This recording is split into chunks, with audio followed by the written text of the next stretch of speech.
Muy buenos días, queridas hermanas. Estamos comenzando un tiempo de reflexión que yo espero sea de mucho provecho para todas. Se me ha pedido que las acompañe en un proceso de autoconocimiento, de ubicarnos en el presente, de estar en contacto con nuestra realidad más profunda, de manera que desde allí podamos evaluar nuestro proyecto de vida, nuestras relaciones comunitarias, nuestra manera de ser en el mundo. Y desde allí precisamente sería muy interesante pues que comenzáramos hoy con esta reflexión que tendría que ver con el fundamento de todo lo que estamos hablando, que es precisamente la, la personalidad, mi personalidad, pero el fundamento de la personalidad es justamente mmm, la, el hecho de ser personas. Vamos entonces a abrir la pantalla para ir compartiendo nuestra reflexión y y vamos despacito, revisando como los conceptos más fundamentales de lo que significa ser persona. Bueno, entonces, con esto, pues un saludo muy especial a todas y cada una. Y vamos a comenzar con esta reflexión sobre cómo ir construyendo nuestra identidad, porque yo creo que uno de los elementos fundamentales es que todo lo que nos pasa, positivo, negativo, que llamamos nosotros una herida o un sufrimiento, una preocupación, como que se convierte en algo propio de nuestra identidad. Y entonces a veces no es tan fácil como el autoconocimiento y el poder evaluar si está bien que estemos ahí ubicadas en esa parte de nuestra vida que nos dolió, que nos hirió y que hace que nuestras relaciones no sean siempre las mejores. Entonces, nuestra charla se llama Construyendo nuestra identidad. Y esa identidad tiene que ver con la pregunta, ¿quién soy yo? ¿Quién me responde a esta pregunta? ¿Quién soy yo? Entonces, preguntémosle a la psicología. La psicología nos va a decir, la persona es herencia, H, es decir, todo lo que yo he recibido de mis padres biológicos, de de mis abuelos, de mis tatarabuelos, de todas las generaciones que me antecedieron. A veces puede ser que no las conozca tan profundamente, pero ahí están. Entonces, a esa parte heredada la vamos a llamar H, herencia. Pero no está solamente esa herencia biológica que hace que yo diga, por ejemplo, yo soy Marta Inés Restrepo Moreno y entonces por lo Restrepo tengo estas características. Mis manos tal vez se parezcan más a mi padre, a las de mi padre, puede ser, pero puede ser que mi rostro se parezca más al de mi madre. Hay una parte que es activa, los genes fueron activos y otra que quedan pasivos, quedan recesivos, como decimos. Pero de todas maneras, de esa combinación que llamamos herencia, está toda la parte, digamos así, ontogenética. Pero la A es el ambiente en que nací. Nací en el campo, nací en la ciudad, nací con pocas personas en mi familia, soy la primera, la segunda, la última. No es lo mismo el ambiente que encuentra un niño, una niña que nace de última o que la que nace de hermana mayor y que le ha tocado casi ser la mamá de sus hermanos. O sea, el ambiente nos moldea también, nos configura, hace parte de eso que llamamos nuestro ser personal. Pero lo más importante, yo diría que es lo más importante, aunque lo otro también, es lo que yo hago con la herencia y con el ambiente. O sea, hay una parte que yo voy construyendo con mis decisiones, con mis opciones, con mis esfuerzos, con lo que llamamos en el lenguaje tradicional las virtudes, que las virtudes son fortalezas de carácter que se han conseguido en la lucha de la vida. Entonces, la pregunta, ¿quién soy yo? ¿Y cuál es mi puesto en esta comunidad en donde vivo, en esta congregación, en esta sociedad? ¿Cuál es mi puesto en el mundo?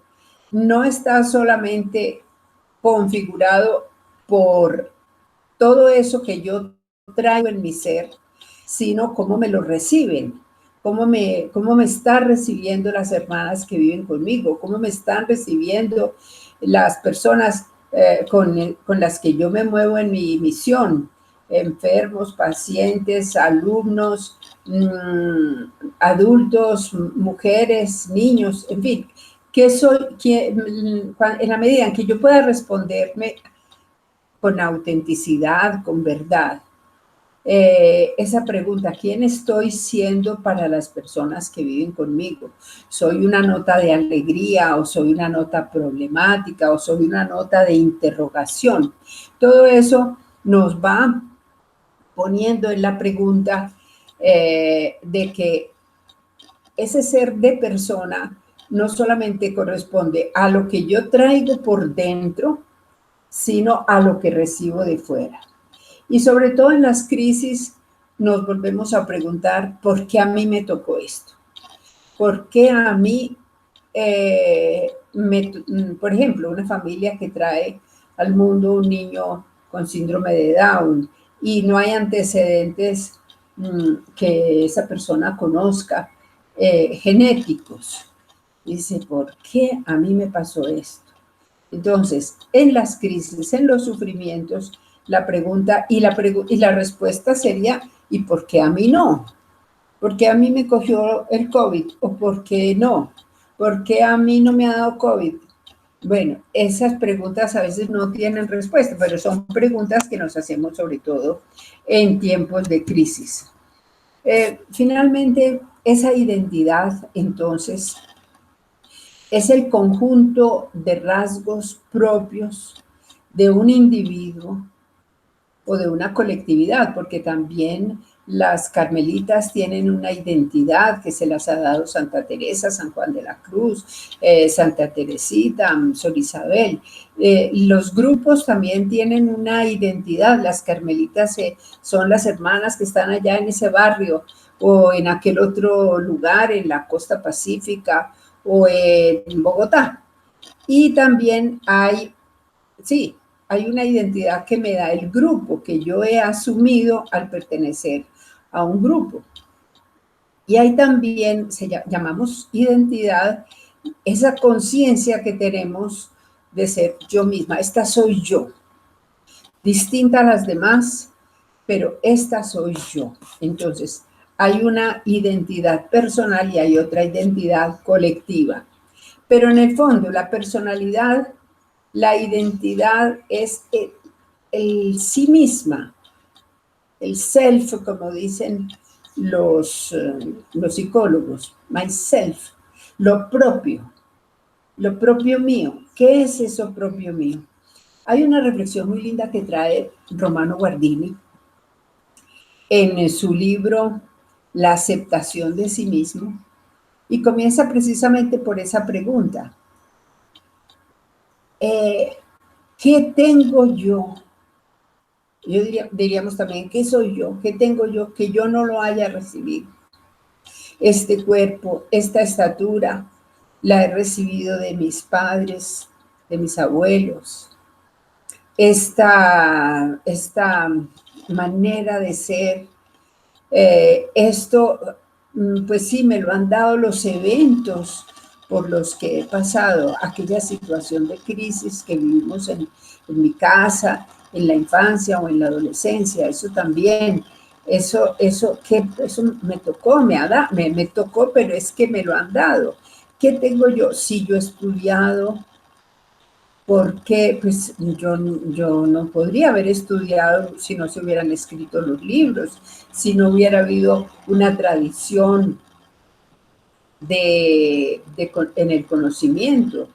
Y finalmente vamos a llegar, Romano Guardini llega a la conclusión, lo único, lo mío, lo único mío, es lo que yo, de eso que me han dado, he recibido. Y va a ir mucho más lejos. Va a decir, cuando a mí no me gusta nada de lo que he recibido, pues la única opción que tengo es el suicidio. Tú no mereces vivir, que vas a vivir con lo que tienes. Entonces, dice él filosóficamente, muy profundo, el alemán ese, decir, la única pregunta importante de la vida es por qué yo no me he suicidado.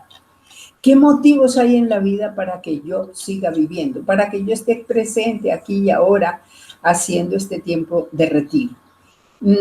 ¿Cuál es finalmente mi ahora? ¿Y qué hay en ese ahora que hace significativa mi vida? Yo creo que es muy importante en el material que ustedes han recibido hoy. Hay dos hojitas, bueno, yo creo que todas son importantes, pero aquella en que se preguntan por el ahora, escribe tu ahora, ese ahora lleno de tensiones, de sueños despierta, tal vez de pesadillas. Ese ahora, eso es lo que yo tengo, como quien dice, los dados con los que yo voy a jugar el juego de mi vida. Eso, los datos y dados es lo mismo. El uno está en latín y el otro en el español, pero esos dados con los que yo me juego la vida es mi ahora. Y luego yo puedo decir, en el taller de autoestima, las cosas que me hacen que mi vida tenga como mucho sentido, ¿verdad? Entonces eso va formando lo propio mío, el mí mismo. Mientras yo tenga esa conciencia más fuerte, yo mejor puedo ayudar a los otros, puedo ser compasiva, puedo ser solidaria. Recordemos que el amor al prójimo es como a ti mismo. Entonces la pregunta de hoy es si tú te amas bien, si el amor que te tienes es un amor bueno que te hace valiosa para los hermanos. Entonces, de todas maneras tenemos que decir que la persona es un ser complejo. Todo nuestro rostro, nuestra manera de presentarnos, el vestido que llevamos, refleja nuestra personalidad. Es nuestro afuera, pero el gran problema de nuestro afuera es un significado para los otros, pero puede no significar. ¿Por qué? Porque puede no ser significante, porque hay una parte que no coincide, que no es totalmente verdadera. Entonces, ese ir descifrando la verdad de mi ser es un camino fuerte hacia la comprensión de un ser que es complejo. Y es complejo porque está lleno de contrastes. Por ejemplo, una persona que es muy ahorrativa, que decimos es pobre, es austera, puede ser que le falte caridad, pero si se pone a ser muy caritativa, entonces, ¿cómo combina con la austeridad, con su voto de pobreza? Entonces, combinar los contrarios, pobreza y caridad, ser fuerte y ser al mismo tiempo compasivo y suave con los otros, ser muy capaz, pero también contar con los otros. Esas complejidades nos hacen que la personalidad no sea tan fácil de acceder. Algún autor le dio estas 9 I's a la persona. Nos va a decir que la persona es inabarcable, es decir, por más que yo me acerque a ti, tú no puedes caber en mi conciencia. Totalmente no. Hay un misterio en ti que yo no alcanzo a tocar. Pensemos, por ejemplo, cuando decimos el cristianismo, en nuestra fe, que Dios es 3 veces persona: Padre, Hijo, Espíritu Santo. Pues decimos, eso es un misterio, pero cada uno toma, dice, habrá muchos que hoy en día decimos, no, con Jesús tenemos, en Jesús se nos revela el Padre, él tiene todo lo que nos quiere decir de lo que es Dios, pero Jesús es inabarcable. ¿Qué significa? Por ejemplo, que dio la vida por nosotros, eso es inabarcable. Que nos ama incondicionalmente, bueno, eso es inabarcable. Entonces, lo mismo podremos decir entre nosotros. Lo que pasa es que entre nosotros también hay como los psicoanalistas llamarían el ello, el inconsciente, en donde yacen, en donde están como sepultadas unas fuerzas que se vuelven una sombra para nosotros mismos y para los otros. Está oculta a nuestros ojos, pero es aquello que a veces nos hace reaccionar diciendo, pero esa soy yo. Yo, por ejemplo, hermana, yo soy muy suave. Yo creo que todo el mundo dice que soy una persona bondadosa y suave, pero de pronto tengo unos arranques de ira que me dicen, y tú tan brava, y tú. Entonces, ese inconsciente que nos juega la partida y que nosotros no es abarcable. Ahí tenemos toda nuestra vida para ir descifrando realmente lo que somos. Lo importante es que hoy y en esta semana, digamos, bueno, aquí voy yo, aquí voy, pero no estoy negada a mi autoconocimiento ni al conocimiento de los otros. Decimos que la persona es inacabable. Bueno, pues eso creemos los que creemos en que hay vida después de la muerte. Esto no se acaba, esto apenas está empezando. Somos una semilla, como dice Jesús en vísperas de su pasión. Si el grano de trigo no muere, no lleva fruto. El fruto que brota del trigo es completamente distinto a la semilla pues sí, la planta es muy distinta a la semilla. Y después esa planta, pues unos granos de trigo, unos van a servir para otra siembra, otros van a servir para hacer el pan, otros se van a perder. En fin, es inacabable la vida que hay dentro de cada ser viviente, con mayor razón de una persona. La persona es inaccesible en el sentido de que por más que yo la conozca, si ella no se me vuelve por alguna razón impenetrable, quiero estar en silencio. Pero si somos tan amigas, perdóname, yo te quiero mucho, pero yo ahora no quiero, no, quiero tomarme un tiempo. ¿Por qué? No, yo no le puedo preguntar eso. Ella es libre y ahí lo tengo que respetar, los derechos humanos. La persona es inaccesible. Si no quiere abrirse, es inaccesible. Se hace inaccesible. Por eso decía Torres Queiroga una cosa muy interesante, que el versículo para él, el versículo más interesante de la relación con Dios en el Nuevo Testamento es el de el Apocalipsis. Estoy a la puerta y llamo. Si alguno me abre, o sea, mantener la puerta cerrada está en mi posibilidad. Yo puedo cerrarle la puerta al otro, a la otra persona, a Dios mismo. ¿Por qué? Porque me vuelvo inaccesible. Y el otro también se puede volver inaccesible para nosotros. Innumerable. ¿Se acuerdan que durante la guerra a los que llevaron a Auschwitz los marcaban a todos esos judíos y gitanos y personas que condenaron a esa situación terrible?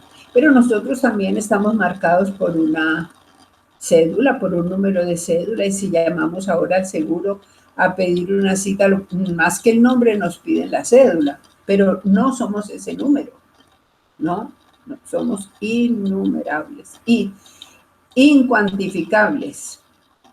Aunque la medicina tiene cuantificado en este momento cuánto vale el arreglo de un ojo o de un diente o de un dedo, sin embargo, la totalidad de la persona es incuantificable, no le puedo poner precio.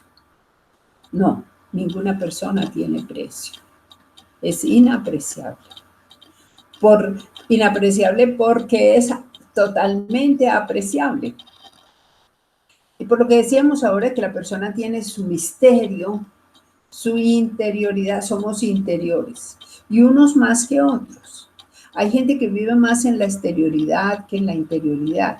Ese equilibrio entre interioridad y exterioridad, pues es lo que intentamos como proyecto de vida, por ejemplo, las religiosas de vida activa. Pero la interioridad se va construyendo como también la apertura a la exterioridad se va haciendo, se va realizando, y al final seremos una apertura total, en donde nuestra interioridad se va a entender en Dios. Bueno, eso es lo que nosotros entendemos como nuestro propio caminar. La persona es improbable.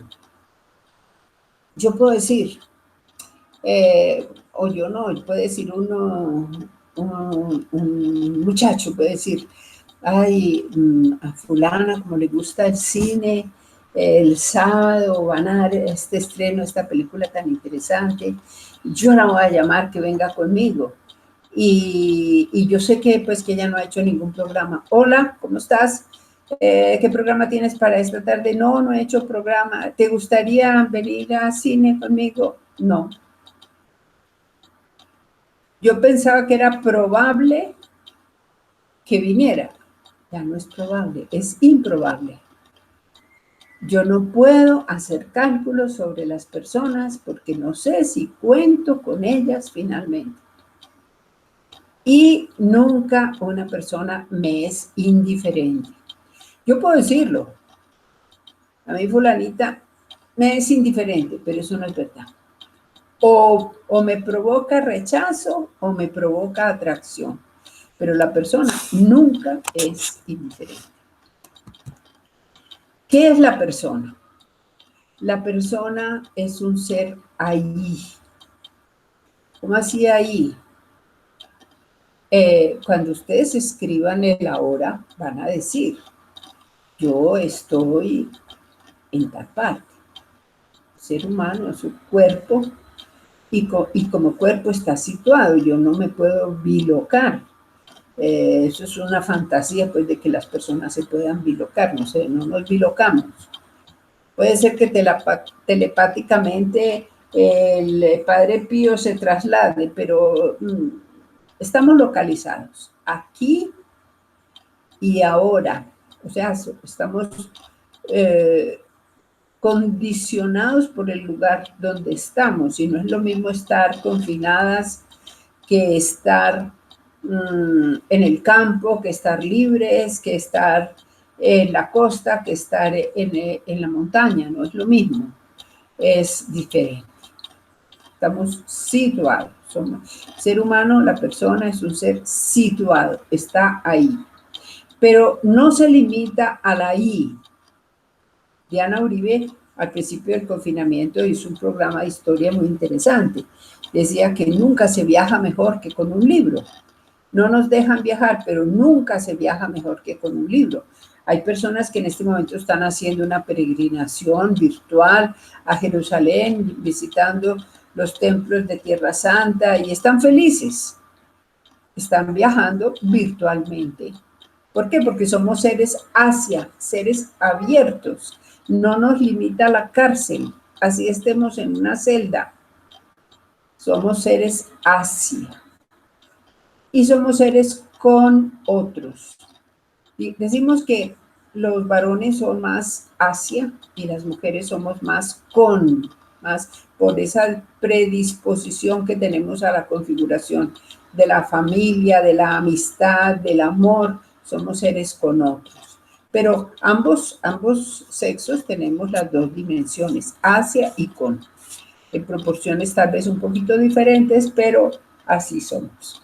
Entonces, esa persona que se ha ido configurando poco a poco, el día que nace es cuando está más viejito, porque es totalmente herencia, ser recibido, todo lo acaba de recibir.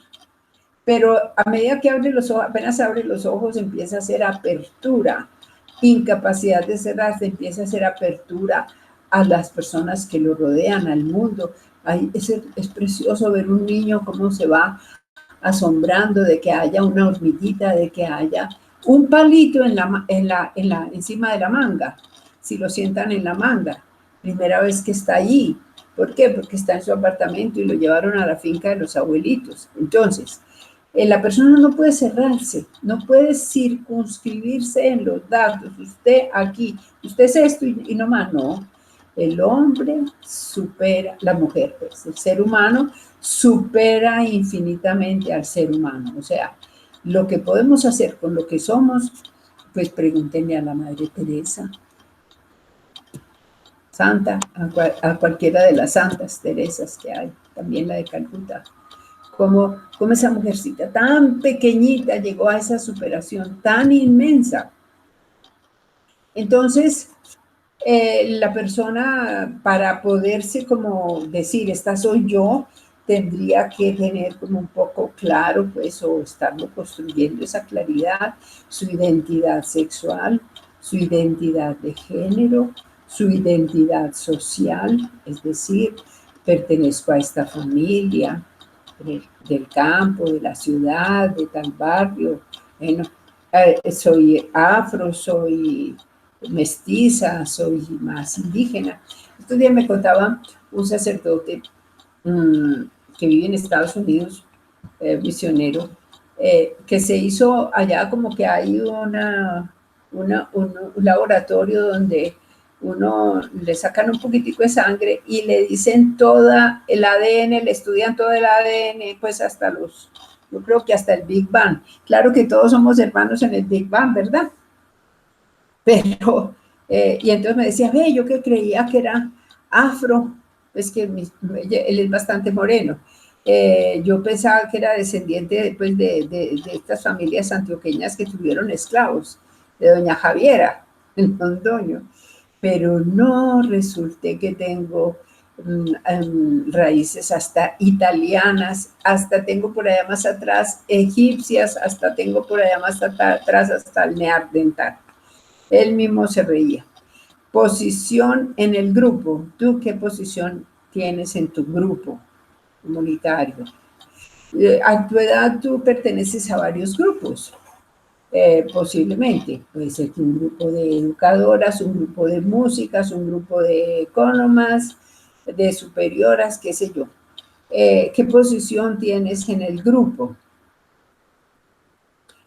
¿Cuál es tu estrato social? Eso, pues eso cuenta entre los colombianos todavía muchísimo, pero no solamente en todas partes, pues que lo digan más o menos, hasta en Francia, que lleva 200 años diciendo que égalité, todos iguales, liberté, todos libres, fraternidad, todos hermanos. No, no, allá también hay estratos sociales y le miran a uno si la nariz es más indígena o más blanca. Tenemos también una identidad cultural. Algún francés que estuvo por acá, antropólogo, después de recorrer el país, me decía, Marta, he encontrado por lo menos 50 culturas incomunicadas, eso ya hace algunos años, ya estamos más comunicados por los medios, pero así todo, a los indígenas del Amazonas casi que no los vemos sino por televisión. Pero de todas maneras somos un país multicultural y de allí la dificultad. Cuando decimos que estamos polarizados, pues es una tontería, porque es que somos muchos grupos con intereses muy distintos. Entonces tenemos una identidad cultural, una identidad eclesial, como somos ser mujeres en la iglesia, eso es algo que estamos construyendo, esa eclesialidad también femenina. La identidad desde la educación, no es lo mismo tener solamente la primaria que ser profesional. Entonces, la identidad nacional, y en esa identidad nacional también se configura lo político, Pero ¿qué hacemos en un país como el de nosotros, que nuestros políticos ni siquiera se identifican con un partido? Esos se salen de uno, se meten en otro, hacen coalición de tal manera. Todos parecen de corcho. Entonces, lo político, lo económico y lo religioso también nos configura, porque no es lo mismo mirar la vida desde una estrechez económica, desde la pobreza, desde haber tenido hambre, desde no haber tenido sino una comida al día, a las personas que tienen las 5 comidas más el mecato. Y por último decimos que nos configuran también lo que yo hago con todo esto, con todos estos datos, lo que voy escogiendo ser. Aquí es donde intentaremos trabajar esta semanita. ¿Qué es lo que yo voy escogiendo ser? Trabajando.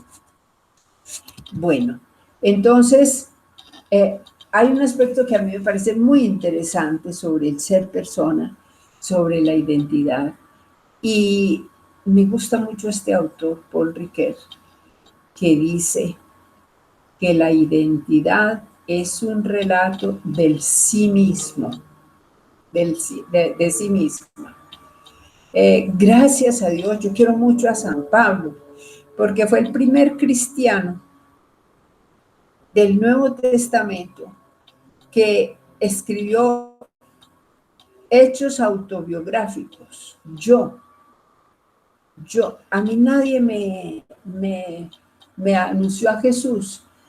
Cuando al Padre le dio la gana de revelar a su Hijo en mí, y empieza a contar cómo fue su conversión, cómo se fue a Arabia, cómo volvió después a Jerusalén a conversar con los apóstoles, no encontró sino a Pedro, a Santiago y a Juan, y después cómo empieza sus misiones. Eso le dio autorización a los cristianos de hablar en primera persona, de escribir sus confesiones, como San Agustín, a Santa Teresa, de escribir su autobiografía. Bueno, la autobiografía, de todas maneras, en la autobiografía existe el género confesión, del que dice alguna filósofa, María, ¿cómo es que se llama? Bueno, se me va a olvidar en este momento, va a decir que la confesión es es el género literario más auténtico que existe. Y aún en la confesión no es difícil, no es fácil decirlo todo, ¿verdad?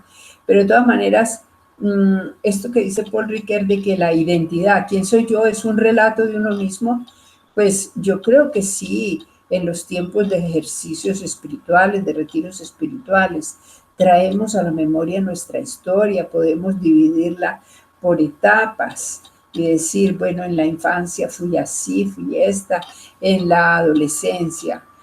Yo fui una niña muy tímida. ¿Y dónde dejé la timidez? Bueno, tal vez la dejé aquí o acá o allá. De todas maneras, la identidad es un relato de sí mismo.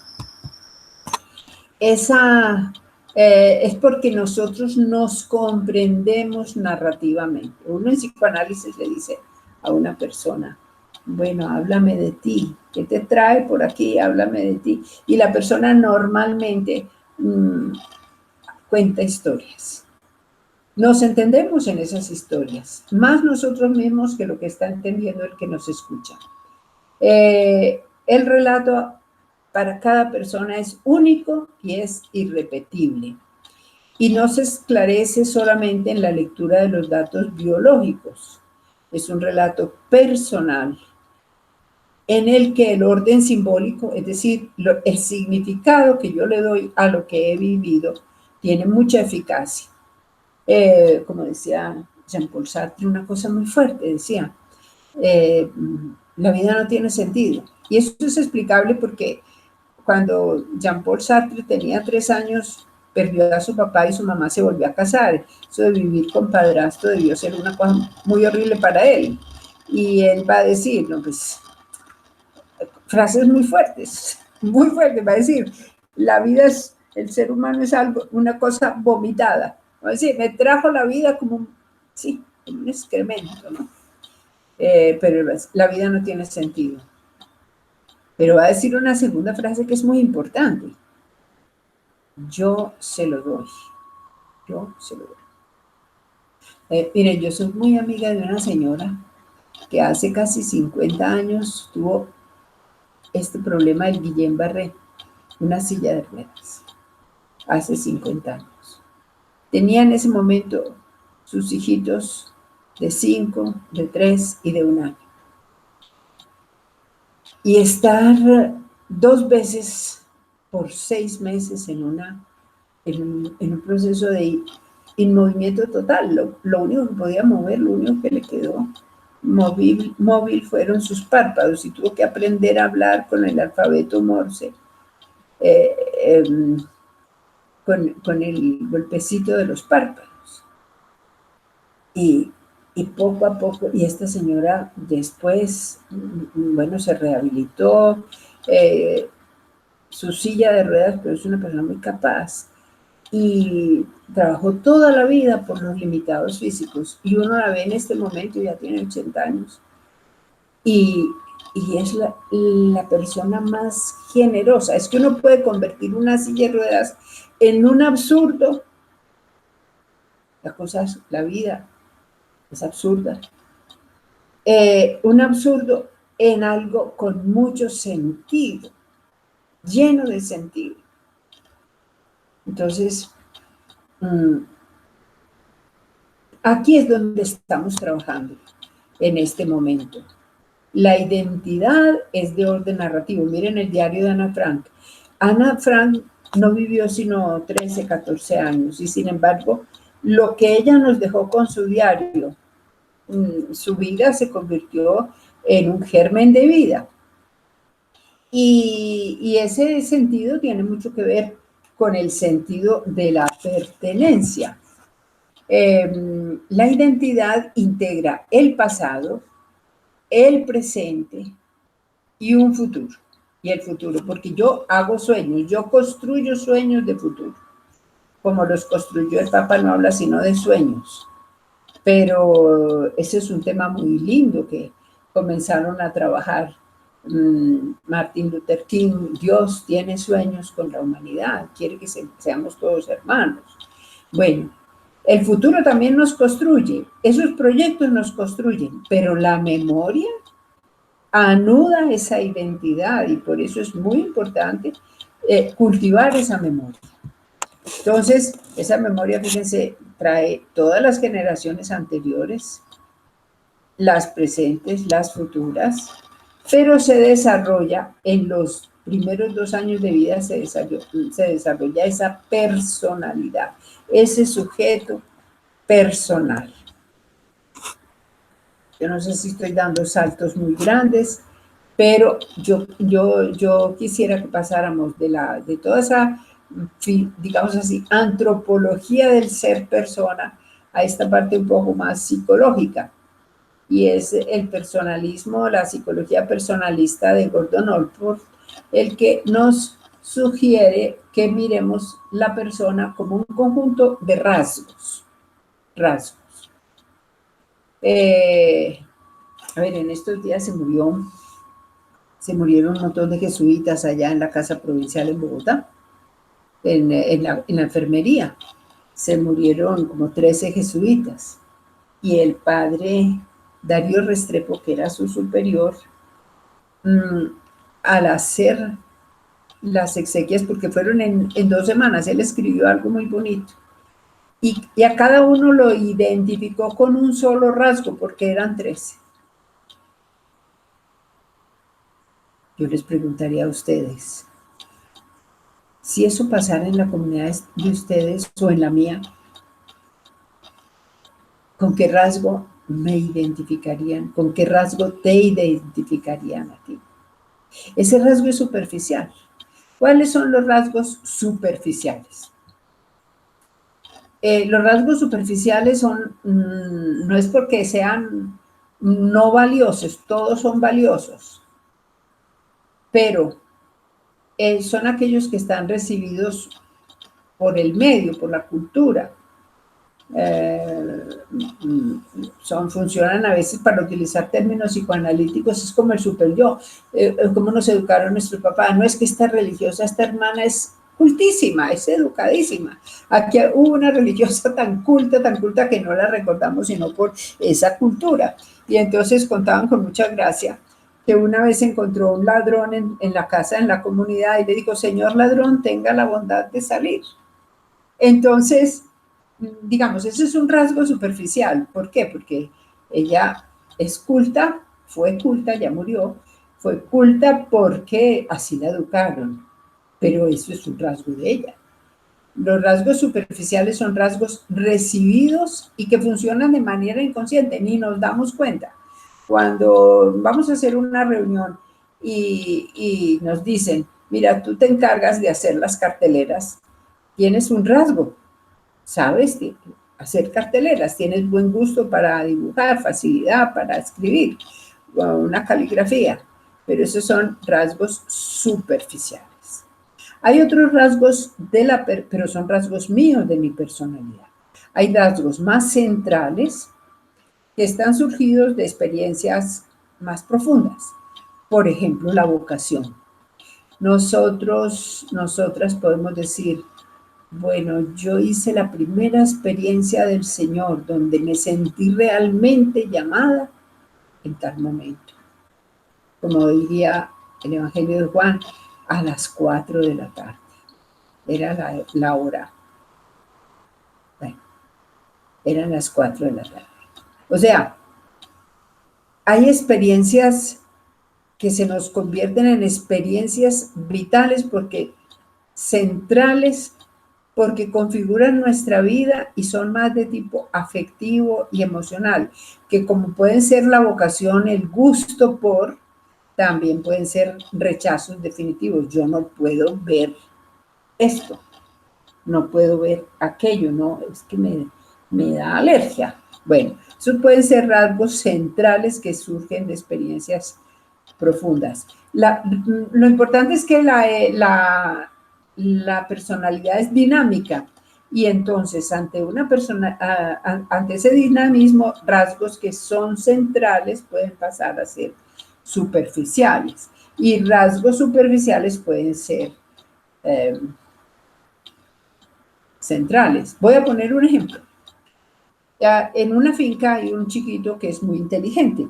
Va el señor cura a visitar esa familia y encuentra que ese niño, que tiene apenas 6, 8 años, le da cuenta de cómo se llama cada una de las vacas, de qué características tiene, y él es el que lo lleva y lo pasea por todo el campo.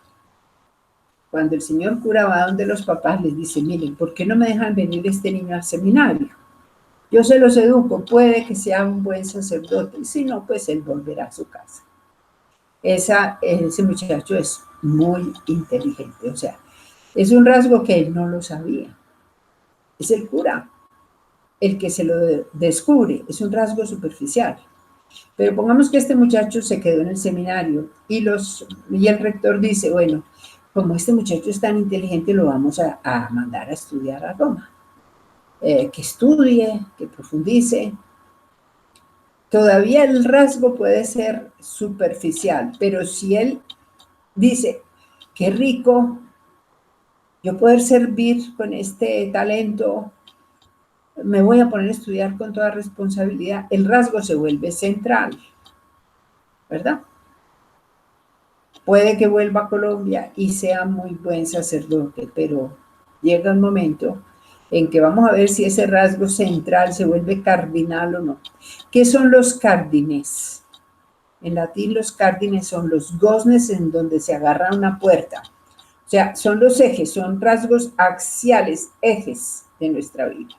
Pero esos rasgos tienen que tener la característica de ser elegidos por la persona. Ese seminarista va a decir, o ese sacerdote va a decir: te vamos a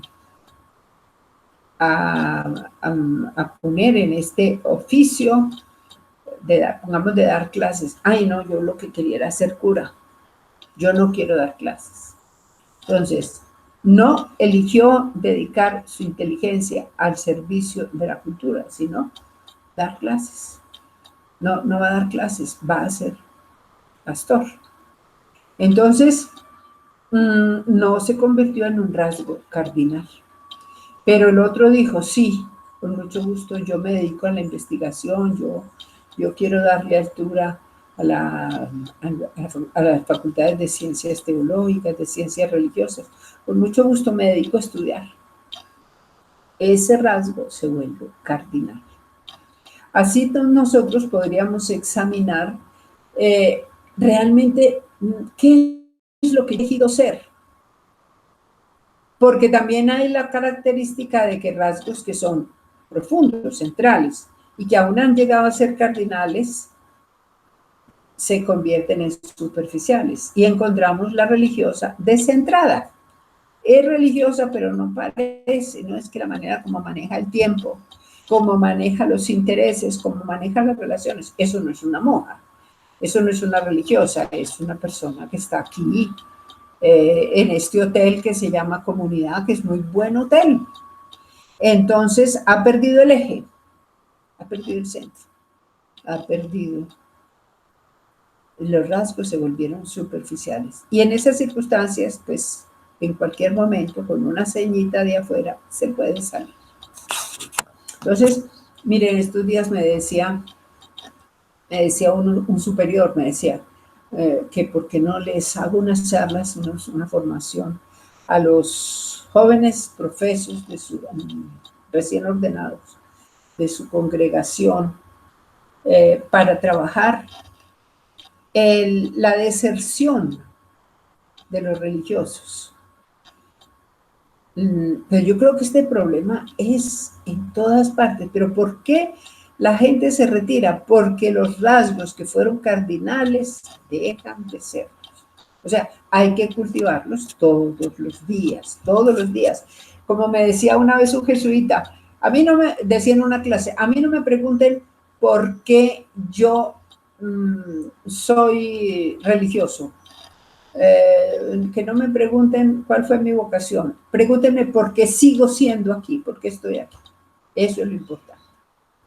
Los rasgos cardinales miran al futuro porque se refieren a un ideal. Yo quiero ser esto, yo le trabajo a esto, oro, estudio, me preparo, sirvo, estoy atenta a, bueno, pertenecen al orden del deseo, pertenecen a algo imaginario, que es como me imagino yo. ¿Qué quisiera que pusieran en la lápida, pues, de mi tumba? O si me van a hacer una estatua, ¿cómo sería esa estatua? O me van a pintar, así como a Santa Teresa la pintan de una manera y a Santa Teresita de otra. Ese imaginario de lo que yo quiero llegar a ser tiene que ver con el goce y con el gusto de ser lo que soy. Entonces, aquí es donde tendríamos que hacer esta pregunta, monjitas queridas. ¿Soy feliz? ¿Soy feliz en lo que estoy viviendo? Y si no, es la hora de arreglar las cosas, porque no hay derecho a que seamos infelices en el reino de Dios. La búsqueda de la identidad se convierte pues no en un camino, sino en un laberinto. A veces nos enredamos y esta definición pues la ha dado alguno de los autores contemporáneos en la escuela analítica. A este camino de construcción de la identidad, las búsquedas contemporáneas le dan el nombre de laberinto.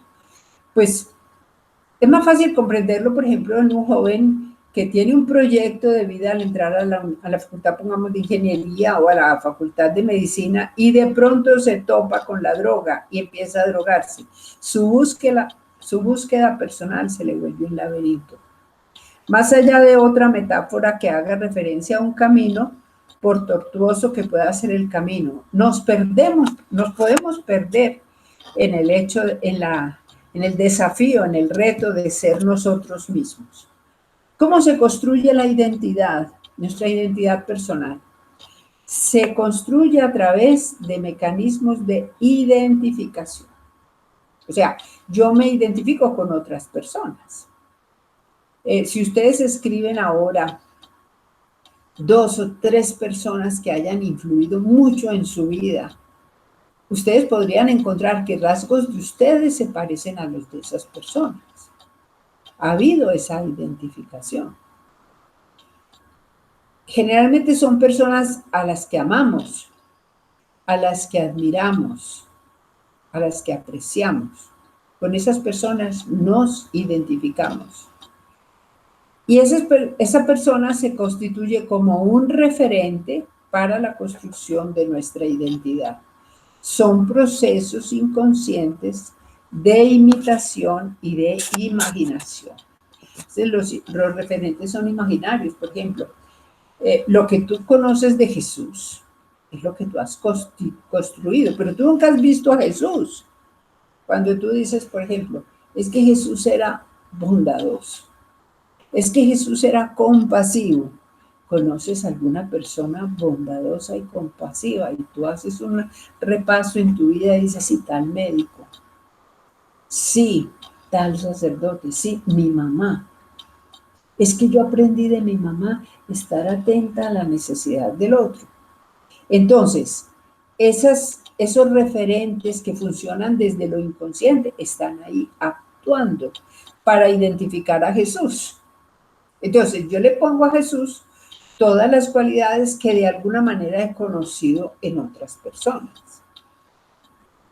Eso es un interrogante bien interesante, porque ese es el valor del testimonio.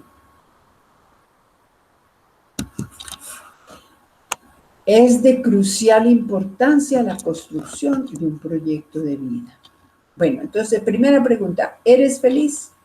Segunda pregunta, ¿estás dispuesta a revisar, a construir tu proyecto de vida? Porque la vocación es el secreto de la unidad de la vida.